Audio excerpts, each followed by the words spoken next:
Sabe-se há muito que os faraós e rainhas do Antigo Egito praticavam incesto, adultério e exibições públicas de sexualidade.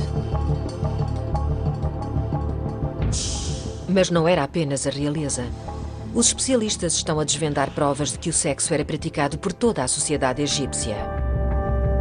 Esta era uma terra mágica e sensual, onde o sexo era omnipresente e havia criado tudo, incluindo o próprio universo.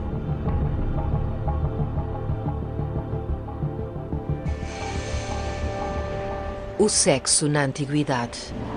Egito.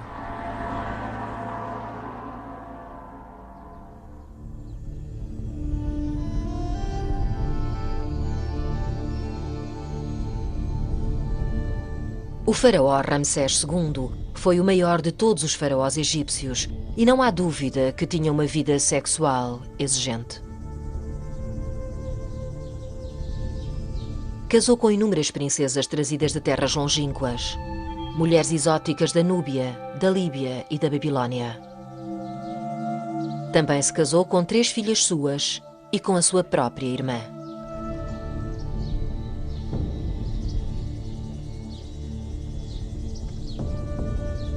Na altura da sua morte, em 1213 a.C., então com 91 anos de idade, Ramsés afirmou ter tido mais de 20 rainhas e inúmeras amantes residentes ou concubinas. Também afirma em textos antigos que teve mais de 100 filhos e filhas.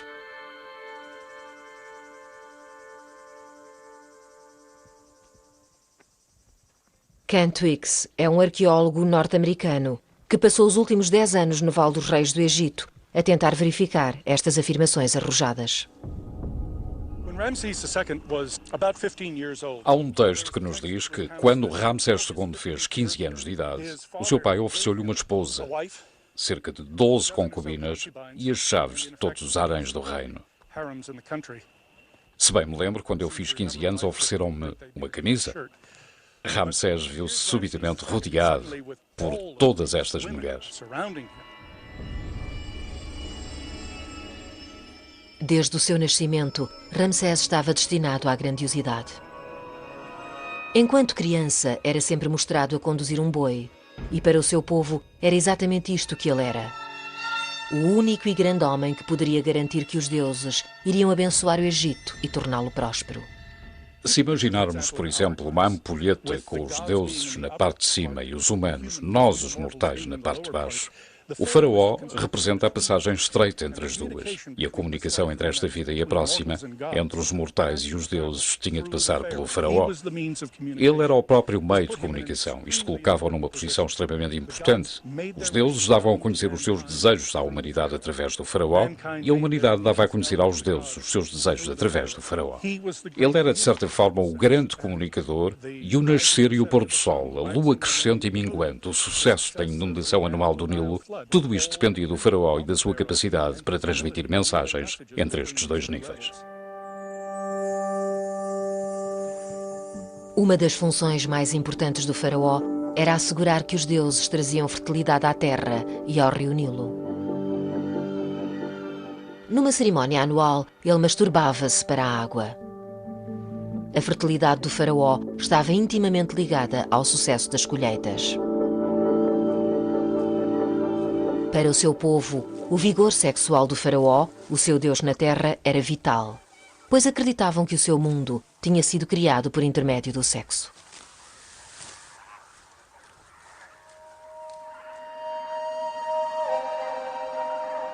O primeiro poder no universo, o Ser Supremo, Atum, emergiu da escuridão primordial. Ele masturbou-se e tornou-se no Deus Sol, Ra. O seu sêmen deu origem aos primeiros seres divinos. Shu, o deus da luz e do ar, e a sua irmã, Tefnut, a deusa da umidade. A sua vagina cria o orvalho matinal. O amor incestuoso entre os dois dá origem a Nut, o céu, e Geb, a terra.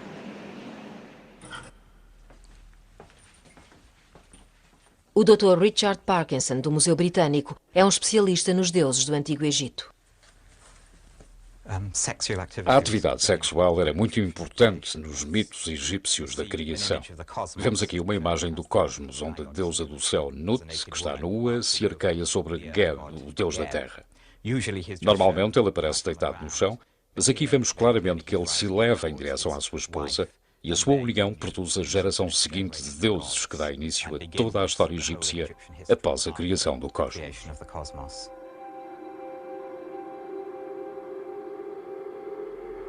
O recente trabalho de Richard Parkinson vem sugerir que apenas o faraó e aqueles que lhe eram mais próximos tinham permissão para contemplar estas imagens íntimas dos principais deuses. Nesta tira de papiro temos um outro exemplo de um ícone religioso cujo conteúdo sexual é bastante evidente para os nossos olhos modernos. Vemos uma vinheta do cosmos mostrando o céu noturno, representado como um deus que está por cima do deus da terra, Geb. E aqui a fecundidade autossustentada da terra é representada pela imagem do deus da terra a praticar masturbação oral. Uma cena que na atual cultura ocidental apenas se encontra em conteúdos pornográficos, enquanto no Egito só existia nos mais altos níveis da arte religiosa. Este papiro pertenceu a uma sacerdotisa, uma senhora respeitável e pertencente à elite, e foi colocado no espaço sagrado do seu túmulo.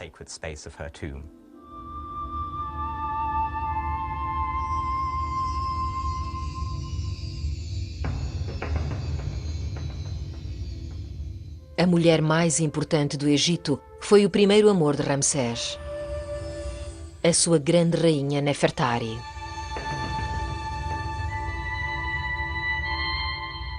Ela morreu no 24º ano do reinado do faraó e recebeu um espetacular túmulo sagrado. A arte existente nas paredes em perfeito estado de conservação dá-nos uma visão rara de como o casal real via a sua relação. O túmulo é dedicado à deusa do amor sexual, Hathor. Ela era a equivalente egípcia de Afrodite.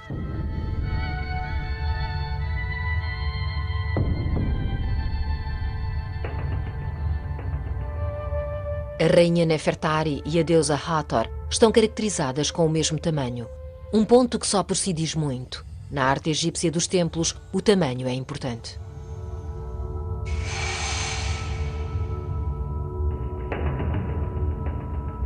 Torna-se claro que Ramsés acreditava que ele e a sua rainha estavam ao mesmo nível dos deuses. Ramsés tinha apenas 48 anos quando a rainha Nefertari morreu. Ao estilo típico dos deuses, ele cometeu incesto. Casou-se com a filha mais velha do casal, a princesa Meritamon, promovendo-a a rainha principal. Mais tarde viria a casar-se com outra filha, a princesa Bin Anat, com quem teve um filho.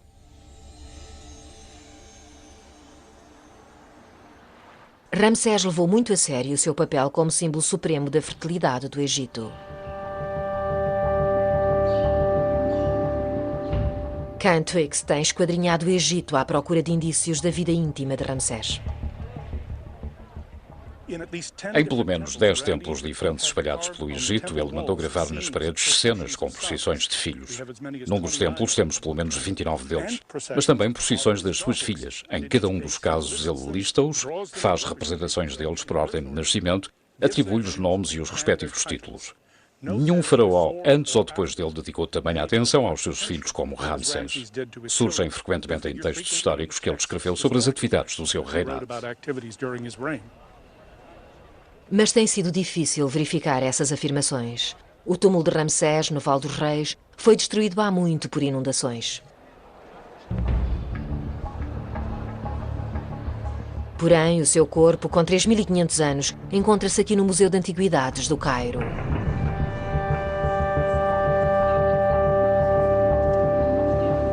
Todos os dias, centenas de pessoas passam pela múmia exposta do homem que viveu como um deus, rodeado de filhos, esposas, amantes e escravas.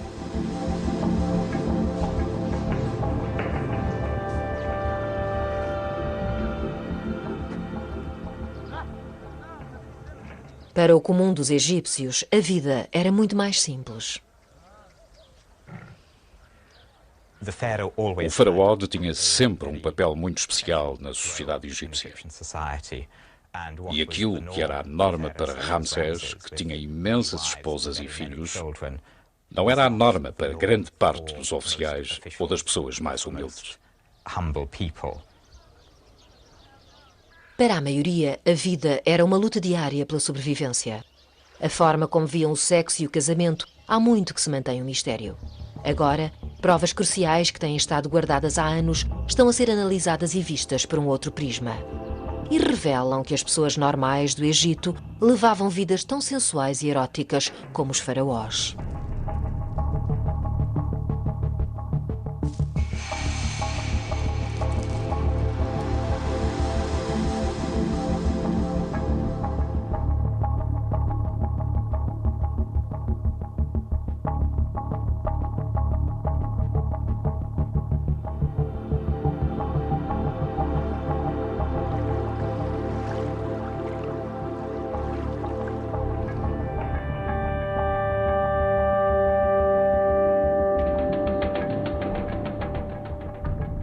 Os reis e as rainhas do Antigo Egito viveram como deuses, num mundo em que para eles a sexualidade era um dever religioso.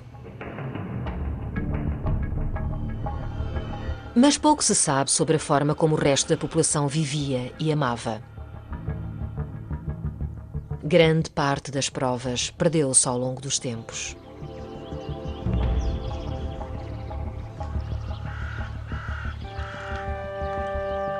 Durante mais de 7.000 anos, a vida no Egito decorreu junto às margens do rio Nilo, ao longo de uma estreita faixa de prados verdejantes. Para lá desta região, encontra-se o infindável e escaldante deserto africano.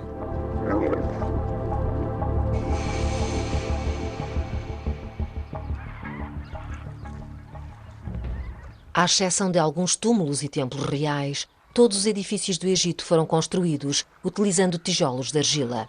Nos últimos 2 milénios, a inundação anual do rio destruiu praticamente todos os vestígios de vida ancestral.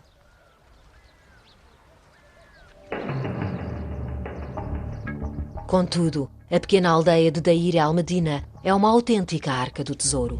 Aninhada nas colinas desérticas acima das planícies aluviais, com vista para a antiga capital de Tebas, albergava os operários que trabalhavam na construção dos túmulos reais nas proximidades. A professora Lynn Maskell, da Universidade de Columbia, conduziu um estudo de uma década sobre a vida em Deir el-Medina. Os seus resultados acabaram de ser publicados. Deir el-Medina é especial, pois não foi destruída pelo constante movimento do Nilo e das suas inundações. O que se passou ao longo dos séculos foi que o Nilo invadiu e destruiu grande parte das aldeias e povoados agrícolas e provavelmente cidades que estariam situados ao longo da parte verdejante do Nilo. No cemitério de Deir el-Medina encontram-se os túmulos dos habitantes mais abastados da aldeia. Um deles, pertencente a um arquiteto chamado Ka e à sua esposa Merit, é uma autêntica revelação. O seu conteúdo sugere que pelo menos as classes médias aspiravam ao estilo de vida dos faraós. Ka e Merit estão atualmente no Museu Egípcio em Turim, Itália. Em cima do sarcófago estavam grinaldas de flores muito bem preservadas. Ainda podemos ver que tipos de flores eram.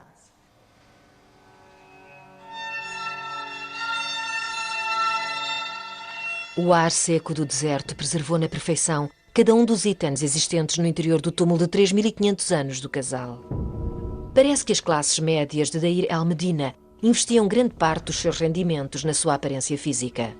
Camisas de seda finamente cozidas, pertencentes a Ka, e que ostentam o seu nome, 50 pares de cuecas, e a sua caixa de maquilhagem, a peruca de Merit e a sua extensa coleção de utensílios de maquilhagem e batons.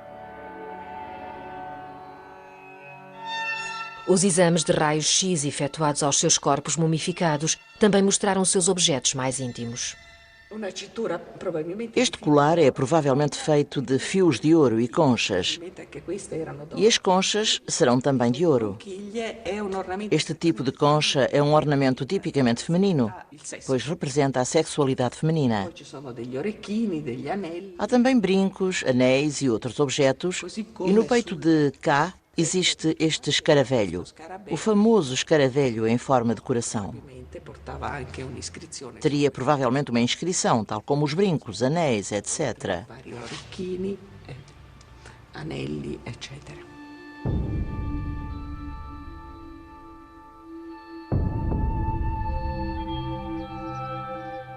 Tanto os homens como as mulheres usavam enormes quantidades de adornos pessoais, joias, brincos, braceletes, anéis, mas também usavam maquilhagem, nomeadamente kohl. Usavam também enormes quantidades de ungüentos perfumados. Não havia a distinção entre sexos a que estamos hoje habituados, em que as mulheres são as que mais usam joias. Os homens também usavam joalharia extremamente cara.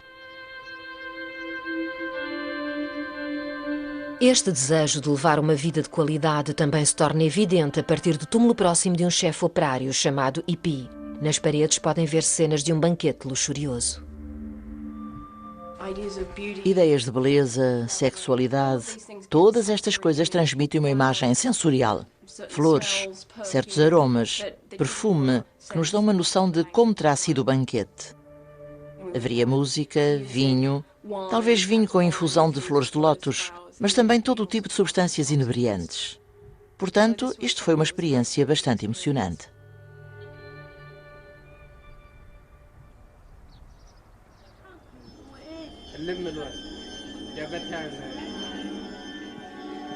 Os habitantes de Deir el-Medina eram artesãos.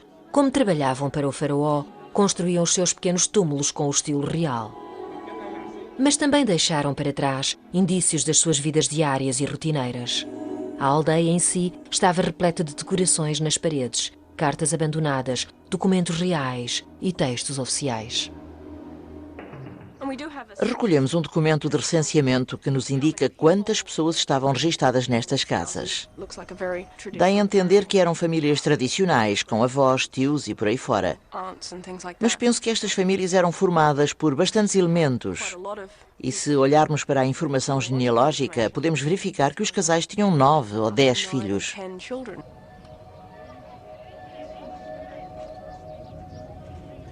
É um quadro não muito diferente da vida que se vive nas atuais aldeias egípcias. Os animais e as famílias partilham espaços comuns. A cobertura da casa é onde se realizam as principais atividades. As pessoas subiam para o telhado. Talvez o fizessem para ir dormir, por se tratar de um espaço fresco, em particular durante o calor do verão. Faziam outras atividades lá em cima, talvez guardassem animais, como ainda hoje é tradição, pendurassem a roupa. Não sabemos ao certo, mas é provável que os usassem. Todos os espaços disponíveis seriam usados.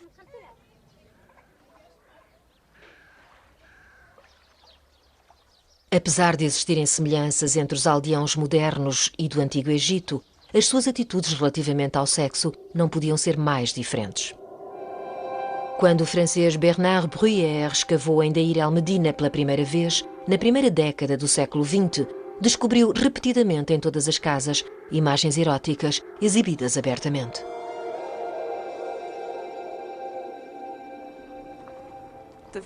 A primeira coisa que encontramos ao caminhar pelas ruas são cenas íntimas da vida das mulheres, sejam elas o ato de dar à luz, de amamentar, ou, como se pode ver num grande fresco de uma das casas mais abaixo, uma dançarina nua a tocar uma flauta dupla.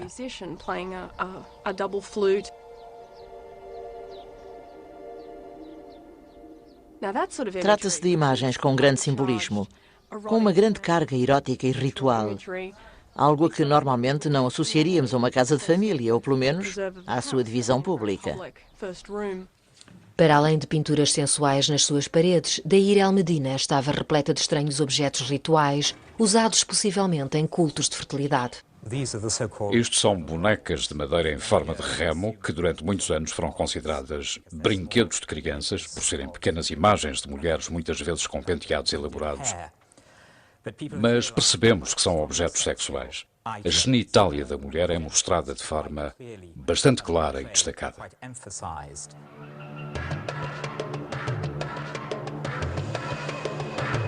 Existe ainda uma obra bastante explícita criada por um escriba de Deir el-Medina, talvez para se divertir, talvez para ganhar dinheiro. O papiro erótico de Deir el-Medina começa com cenas normais de animais e subitamente muda de tom. Alguns estudiosos sugeriram tratar-se de uma dissertação séria e técnica sobre a arte do amor ou uma alegoria religiosa, e há quem sugira tratar-se de um papiro satírico. Assumem que o homem é um sacerdote devido à sua calvície, que a mulher deve ser uma prostituta. Por isso, é uma sátira social. Mas eu penso que estas explicações são demasiado elegantes e académicas.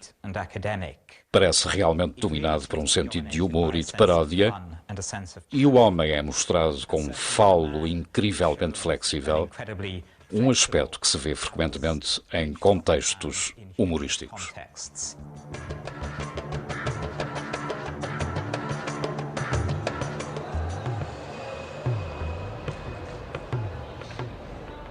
Apesar de terem sido encontrados há mais de 100 anos, estes achados raramente foram estudados. Na altura da sua descoberta, ninguém imaginaria colocar imagens de cariz sexual em exibição pública. Teriam constituído uma ofensa, por isso foram simplesmente retirados e escondidos.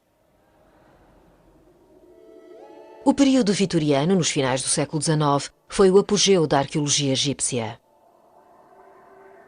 Os especialistas da altura tinham tendência para se focarem nas vidas dos faraós e prestavam pouco ou nenhuma atenção às classes mais baixas da sociedade do Antigo Egito. Hoje temos um interesse muito maior naquilo que o homem comum pensava, naquilo que o escriba fazia nas suas horas livres, naquilo que as pessoas que pintavam estes túmulos faziam quando regressavam a casa à noite. Estamos muito mais interessados em obter uma imagem mais abrangente da cultura egípcia do que a definição vitoriana, mais rígida de história, teria permitido. As pessoas daquela época consideravam a história basicamente como um relato das batalhas ou uma lista dos reis. Os primeiros arqueólogos não estavam certamente interessados em estudar objetos sexuais. Perto do Vale dos Reis, em Deir el-Bahri, os operários de Deir el-Medina construíram um enorme templo mortuário para a rainha Hatshepsut.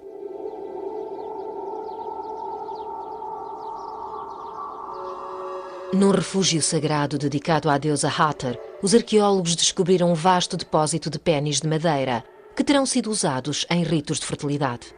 Mas desde a sua descoberta, eles têm estado guardados no Museu Britânico. Estes são alguns dos pénis que foram escavados no templo de Hathor, em Deir el-Bahri, no início do século XX. Foram encontrados em cestos à volta do santuário e não constam dos relatórios originais da escavação. Existem muitas dúvidas quanto ao seu propósito ou à forma como eram usados.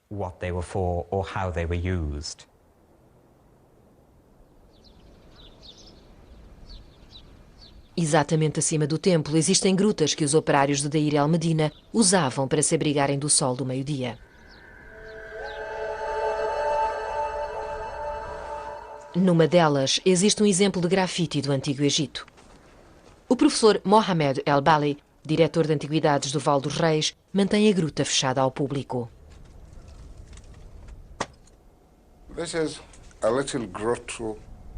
Esta é uma pequena gruta, ou caverna, que contém alguns grafite que representam cenas eróticas ou sexuais feitas pelos operários e artistas que trabalhavam no templo durante a época de Hatshepsut. Refugiavam-se nesta pequena gruta para descansarem e durante a pausa divertiam-se e expressavam aquilo que gostavam de fazer. O homem que desenhou isto gostava de fazer amor nesta posição.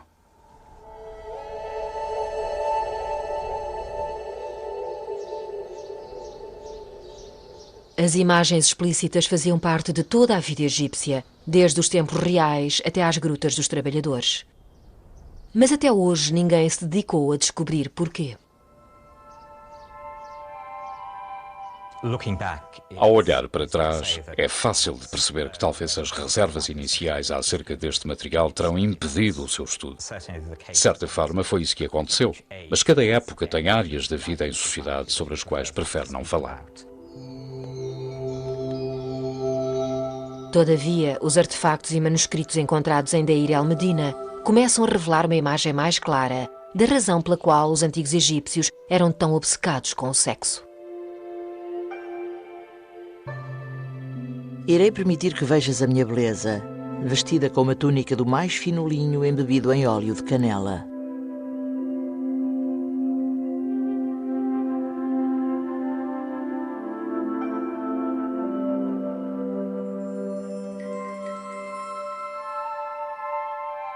Ó noite, és minha para sempre, agora que o meu amor voltou para mim.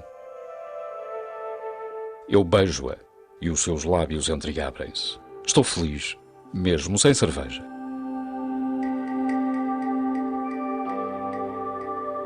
Os fragmentos de poesia romântica e as imagens encontradas em Deir el-Medina parecem sugerir que nesta aldeia o sexo não era ocultado do público.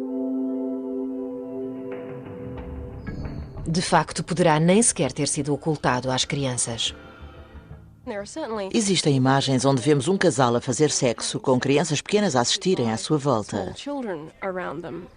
E por isso esta ideia de que se trata de algo de que as crianças não devem ver ou devem estar afastadas é uma tradição europeia muito ocidental, muito recente. De facto, se recuarmos vários séculos e olharmos para a história europeia, as pessoas viviam juntas em pequenas casas, partilhavam o mesmo quarto e por vezes as mesmas camas. Penso que devemos ajustar as nossas sensibilidades culturais. Devemos desafiar a ideia de que estamos perante uma componente ritual, doméstica e relativa à sexualidade. Para os egípcios, estas eram esferas bastante permeáveis e que se sobrepunham.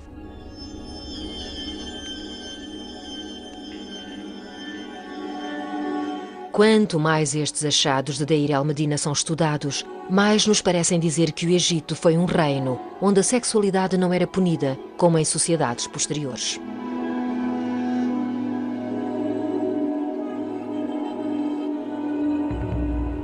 Paneb, um ladrão, assassino e um mulherengo insaciável, conseguiu infiltrar-se na cidade das mulheres, ganhando muitos inimigos invejosos pelo caminho.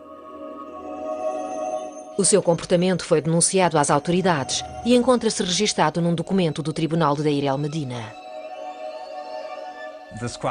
Os registros dos escribas contam que Paneb dormiu com várias mulheres casadas, incluindo uma mulher chamada Hel e a sua filha Wekhbet. A seguir, parece ter entregado Wekhbet ao filho dele, Arpekti, que dormiu com ela.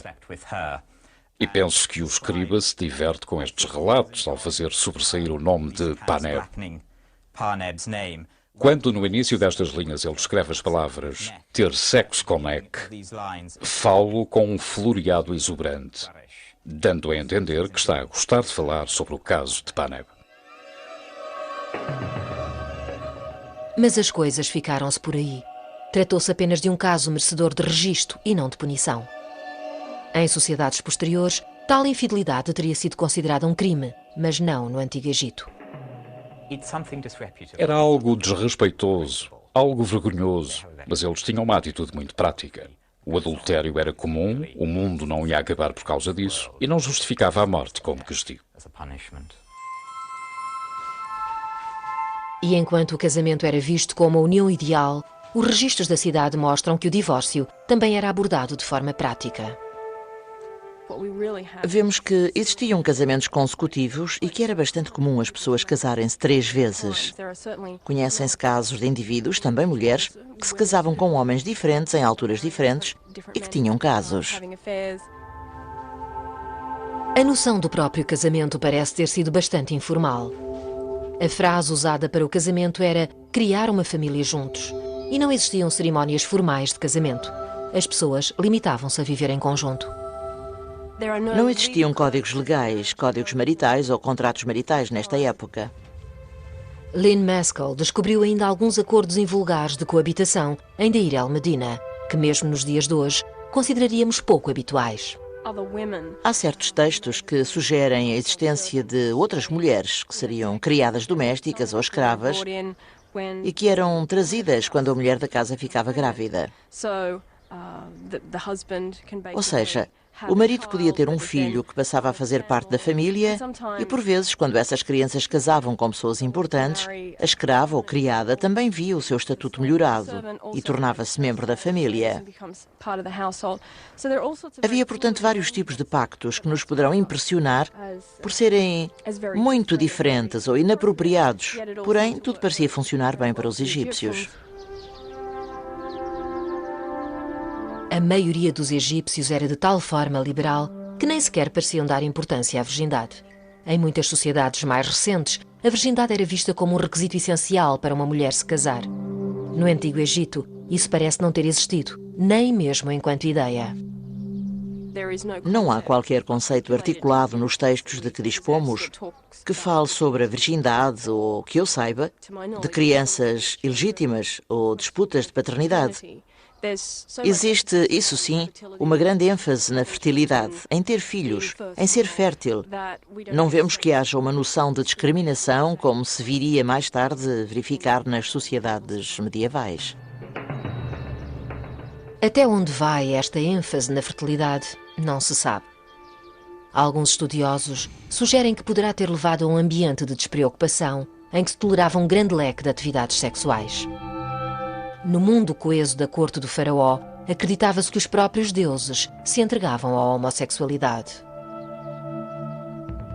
Os textos literários preservam, como é óbvio, uma grande quantidade de informação acerca da sexualidade e da forma como esta influenciava a vida do dia-a-dia.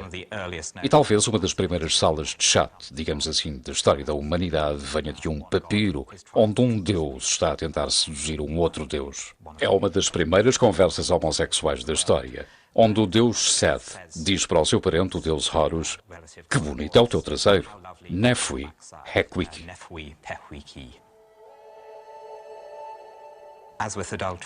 Tal como em relação ao adultério, existem muitos exemplos de homossexualidade nos textos literários do Antigo Egito, mas não conhecemos nenhuma figura histórica que tenha sido homossexual. Existe um túmulo em Saqqara, de dois homens chamados Neaknum e Khnumhotep, que foram cabeleireiros de um dos reis do Império Antigo e são frequentemente vistos como dois homens que tinham uma relação.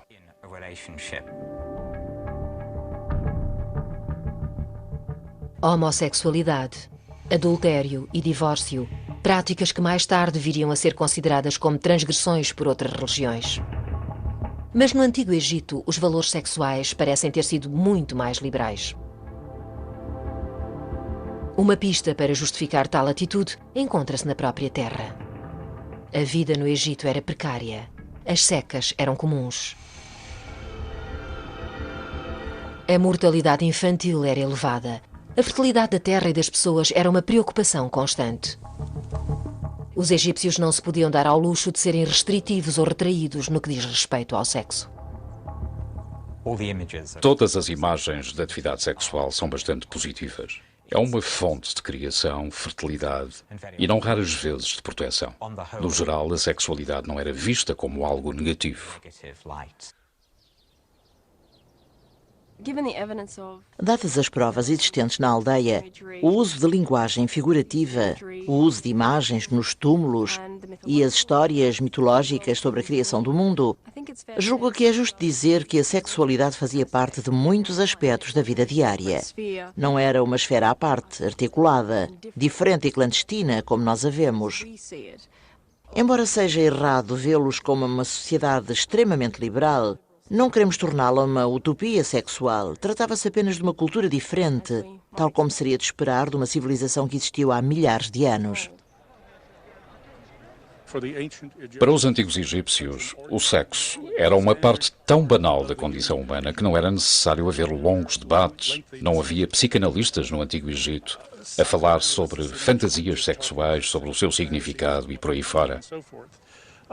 Era apenas algo que era visto como uma parte normal da vida.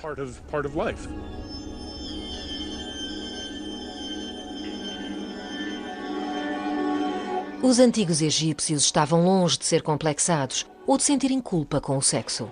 Mas em todos os estratos da sociedade, o principal medo era o da infertilidade.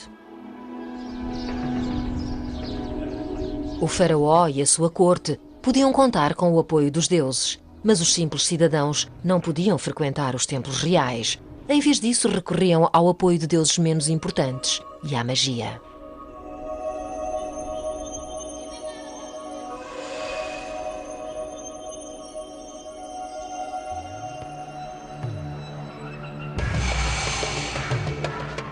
Há 3.500 anos, a dinastia do Antigo Egito, conhecida como Império Novo, era o centro da civilização. Os seus cidadãos comuns, como o arquiteto Ka e a sua esposa Merit, tinham uma atitude aberta e relaxada relativamente ao sexo. Mas isso não quer dizer que não tivessem receios.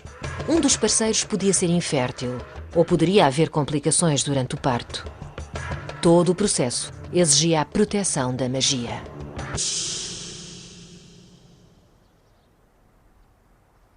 No centro de todas as casas, em Deir el-Medina, encontra-se uma plataforma elevada. Há muito que se pensa que estas estranhas estruturas eram camas.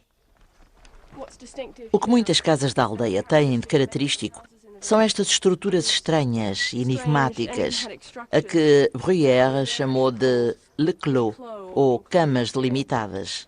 E durante muito tempo julgava-se que isto eram como que sofás-cama.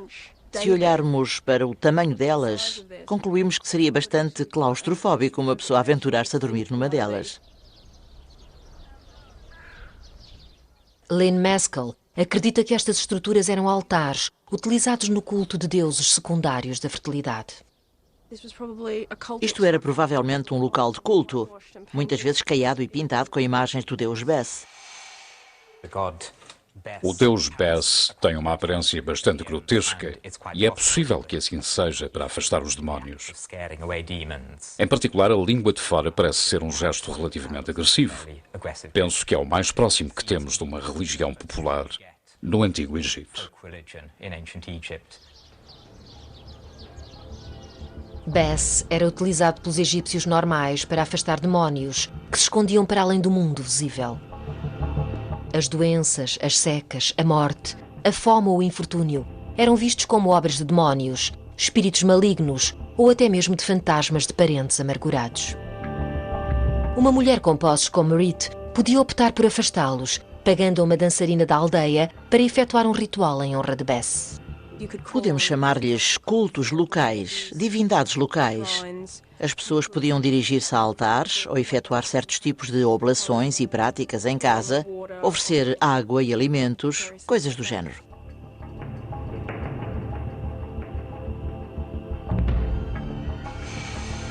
E, acima de tudo, as mulheres recorriam à magia na altura do parto. O parto era um dos momentos mais perigosos na vida de uma mulher. Temos imensas provas da existência de uma grande taxa de mortalidade infantil.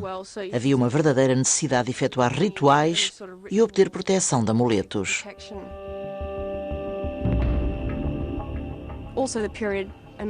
O período imediatamente a seguir ao parto também era visto como uma situação limite e potencialmente crítica.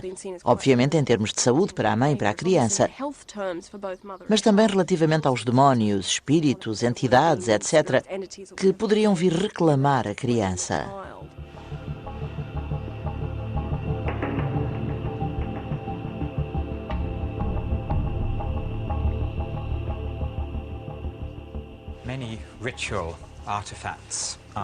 Existem muitos artefactos cerimoniais preservados da cultura egípcia, incluindo varinhas mágicas de marfim, que eram usadas pelos feiticeiros e curandeiros na proteção de crianças e mulheres antes, durante e após o parto.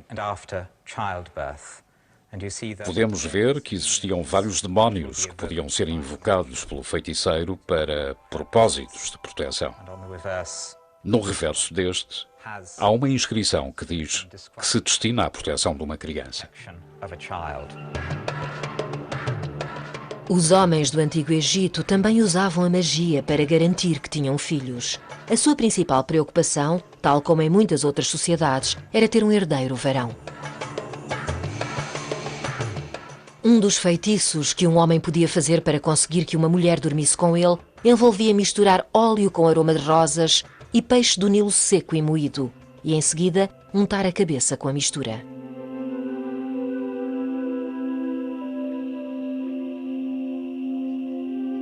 Os textos encontrados em Deir el-Medina também fornecem instruções sobre a forma de assegurar que o ato de amor era frutífero.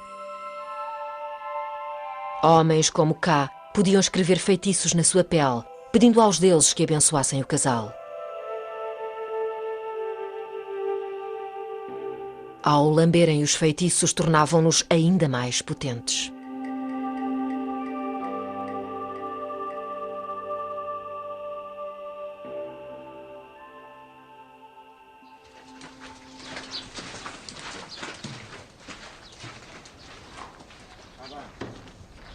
A preocupação egípcia com a fertilidade não terminava com a morte.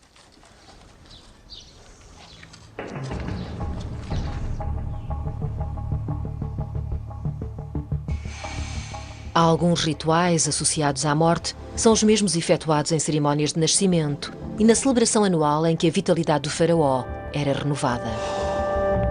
As raparigas jovens em idade fértil cumpriam as mesmas danças eróticas em funerais para ajudar o renascimento do defunto na vida do além. O nascimento e o renascimento tinham um grande paralelismo com o processo de nascimento aqui na Terra. E a atividade sexual, a fertilidade sexual, era algo que esperavam continuar a ter na vida após a morte. E existem muitas referências em textos fúnebres a pessoas que praticavam sexo na vida após a morte. Os mortos recém-ressuscitados eram muitas vezes representados num estado de excitação sexual. Era frequente colocarem-se amuletos de fertilidade, como estas estatuetas de mulheres nuas, nos túmulos. Esta preocupação com a fertilidade durava toda a vida e estendia-se a todos os níveis da sociedade egípcia. As classes mais baixas podiam ter as suas práticas mágicas, mas, em última análise, continuavam a olhar para o faraó como seu exemplo. E o grande faraó Ramsés II não os deixava desapontados. Nas paredes dos templos, ele relata ao seu povo que foi pai de inúmeros filhos. Sobre a maioria dos faraós, em qualquer período da história egípcia, não sabemos praticamente nada sobre a família.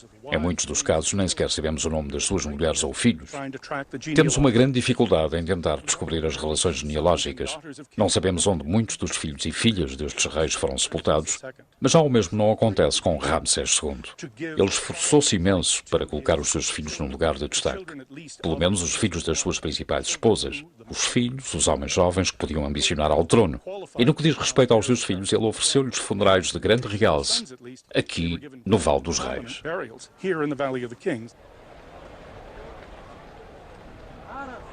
Mas nunca ninguém encontrou os túmulos de qualquer uma destas crianças. Será que Ramsés estaria a dizer a verdade? Em 1989, Ken Twiggs decidiu escavar um túmulo pouco estudado, conhecido apenas como KV5. Ele queria analisar o seu conteúdo antes que a área adjacente fosse transformada num parque de estacionamento. Quando Howard Carter estava a esvaziar o túmulo de Tutankhamon, olhou para este túmulo, encontrou-o novamente cheio de destroços, achou que não era importante e usou a área, esta entrada, como sítio de despejos de detritos das suas escavações, soterrando esta zona debaixo de 6 metros de pedra calcária e sedimentos. O X e a sua equipa precisaram de mais de 6 anos para esvaziar a primeira pequena câmara e numa das extremidades estava uma passagem. Atravessámos uma passagem na parede traseira e fomos parar a um corredor. Subitamente percebemos que estávamos no maior túmulo do Vale dos Reis. E depois de decifrar os hieróglifos nas paredes da entrada, percebeu também que não era apenas o maior. Quando atravessámos esta passagem pela primeira vez, uma das primeiras coisas que vimos foi uma série de cenas nesta parede. Aqui temos um par de mãos a segurar incenso, pertencendo-se a Ramsés II. Atrás de Ramsés está a cabeça de um jovem. Por cima dele, vêem-se colunas de textos hieroglíficos que indicam tratar-se do filho mais velho do rei, Amun-Her-Hepeshef. Indica ainda os vários nomes e títulos dele. Subitamente percebemos que tínhamos encontrado o túmulo de um dos filhos de um dos reis mais importantes do Império Novo Egípcio. Há muito que os egiptólogos acreditavam que Ramsés tinha tido mais de 100 filhos, mas até hoje não tinham sido encontradas provas reais. Cantwix acaba de publicar o seu relatório preliminar sobre o KV5. Ele acredita ter encontrado um complexo de túmulos único que Ramsés mandou construir para os seus filhos, muitos dos quais morreram antes dele.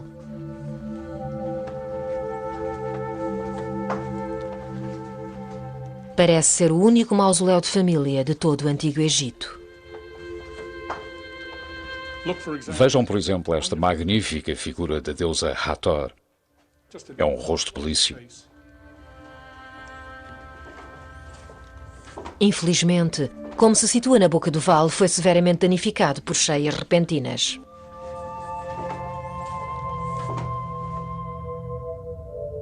Apesar disso, sabe-se que existem mais de 150 túmulos.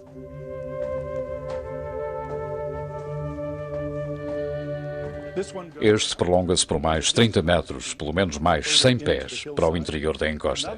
Existe um outro conjunto de entradas, 16 ao todo, ao longo das paredes. Está exatamente como estava quando o encontramos.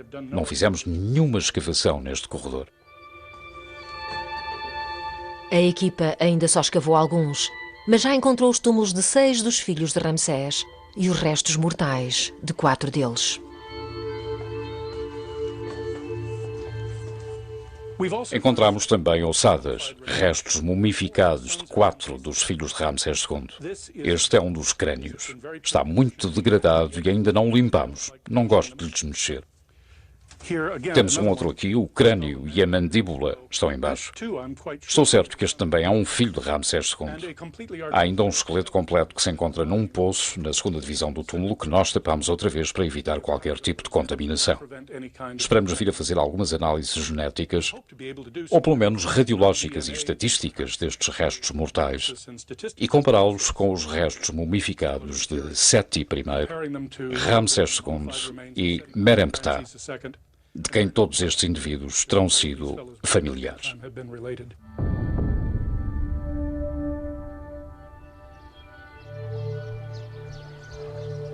Os 150 túmulos do KV5 sugerem fortemente que Ramsés teve tantos filhos como afirmava. Era uma mensagem para o mundo e para a posteridade de que o faraó, a sua terra e o seu povo eram férteis e frutíferos.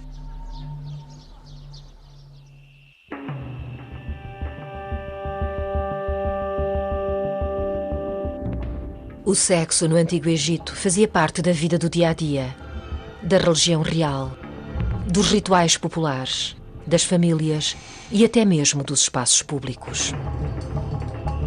Mas em breve iria chegar o tempo em que o ato de amor natural entre um homem e uma mulher passaria a ser visto como algo oculto, privado e revestido de culpa e vergonha.